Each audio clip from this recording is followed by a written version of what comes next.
Hello বন্ধু, আজকে কথা হলো যুবশক্তি ও কৃষক বন্ধু সম্পর্কে।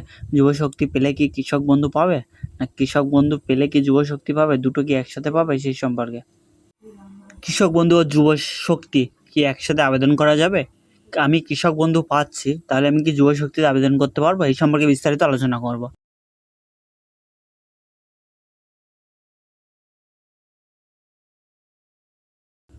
কৃষক বন্ধু ও যুবশক্তি দুটি আলাদা প্রকল্প, কিন্তু পশ্চিমবঙ্গ সরকার ঘোষণা করেছে যে যে কোনো একটি প্রকল্পে আবেদন করতে পারবে। যুবশক্তি হলো বেকার যুবকদের জন্য একটি মাসিক ভাতা দেবে। আর কৃষক বন্ধু হলো সেই সমস্ত কৃষকদের জন্য অনুদান যারা নিজস্ব জমি আছে বা জমির সাথে যুক্ত। কৃষক বন্ধু হলো বছরে ন্যূনতম 4,000 টাকা থেকে সর্বোচ্চ 10,000 টাকা দেবে। আর সে আবেদন করতে পারবে 18 থেকে 60 বছর বয়সের মধ্যে সমস্ত কৃষক, মহিলা পুরুষ উভয় আবেদন করতে পারবে। দুর্ঘটনাজনিত বা স্বাভাবিক মৃত্যু হলে 2 লক্ষ টাকা ক্ষতিপূরণ পাবে। আর যুবশক্তি হলো প্রতি মাসে 3,000 টাকা করে দেবে। কৃষক বন্ধুতে আবেদন করার জন্য আবেদনকারীকে পশ্চিমবঙ্গের অবশ্যই বাসিন্দার হতে হবে।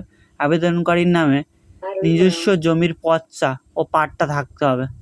আবেদন করার জন্য কী কী লাগবে? ভোটার কার্ড অবশ্যই বাধ্যতামূলক, তার সাথে আধার কার্ড লাগবে, জমির পচ্চা বা পাট্টা দলিল, ব্যাংকের পাসবই, পাসপোর্ট সাইজ 1 কপির ছবি ও একটি চালু মোবাইল নাম্বার। এই আবেদন কারা করতে পারবে?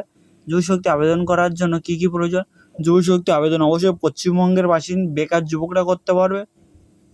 21 থেকে 45 বছর বয়স হতে হবে যুবক যুবতী উভয়।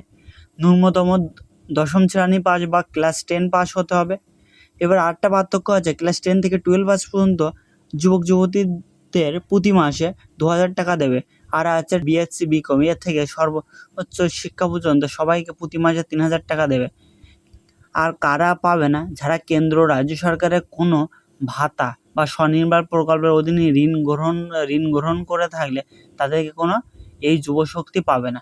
ডকুমেন্ট হিসেবে তার শিক্ষাগত যোগ্যতা, মানে ক্লাস মাধ্যমিক পাস মিনিমাম তো লাগবেই। তারপর আছে বয়সের প্রমাণ হিসেবে মাধ্যমিকের অ্যাডমিট বা বার্থ সার্টিফিকেট সাবমিট করতে পারবে, ভোটার আইডি কার্ড বা আধার কার্ড দিতে পারবে, ব্যাংকের পাসবই আর একটি রঙিন ছবি, তার সাথে ইমেল আর ফোন নম্বর অবশ্যই লাগবে।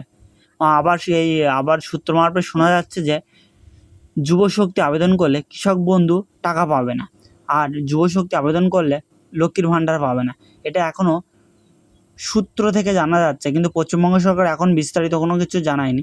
জানিয়ে দিলে তোমাদেরকে জানিয়ে দেওয়া হবে। আর যুবশক্তি এই মাসের 22 তারিখ থেকে আবেদন করতে পারবে। আবেদন শুরু হলে ভিডিওর মাধ্যমে দেখানো হবে কীভাবে আবেদন করবে। ভিডিওটি ভালো লাগলে সাবস্ক্রাইব করবেন। ধন্যবাদ।